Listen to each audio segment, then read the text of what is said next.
नमस्कार मंडळी, स्वागत आहे तुम्हा सर्वांचं. चला तर मंगळवारच्या निमित्ताने बघूया बाप्पा आपल्याला काय संदेश देत आहेत. चला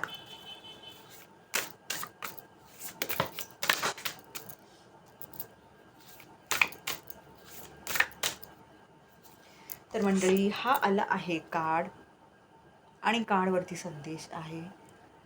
तर मंडळी, बाप्पा हे सांगत आहेत की तुमच्यातला जो निरागसपणा आहे ना, एकदम जो हळवेपणा आहे ना, तो कुठेतरी अगदी अक्षरशः जाऊ देऊ नका, मरून जाऊ देऊ नका, तो जिवंत ठेवा. कारण आपल्या जीवनात तर कुठेतरी ही निरागसता, हा हळवेपणाच आपल्याला मदत करत असतो कुठेतरी छान हसतं खेळतं राहायला, अगदी प्रेमळ राहायला. तर हेच बाप्पा सांगत आहेत. आणि आपल्याला सगळ्यांनाच ठाऊक आहे बाप्पाचं बाल गणेशाचं रूप किती गोड, किती निरागस आहे, नाही का. खट्याळही आहे पण तितकंच गोड आहे अक्षरशः, की असं वाटतं ना की आपण उचलून धरावं, गालबिल ओढावे, नाही का. तर तेच बाप्पा सांगत आहेत की तुमच्यातला निरागसपणा, तुमच्यातला जो हळवेपणा आहे ना, तो जाऊ देऊ नका, प्रेमळपणा आहे ना, तो जाऊ देऊ नका. धन्यवाद.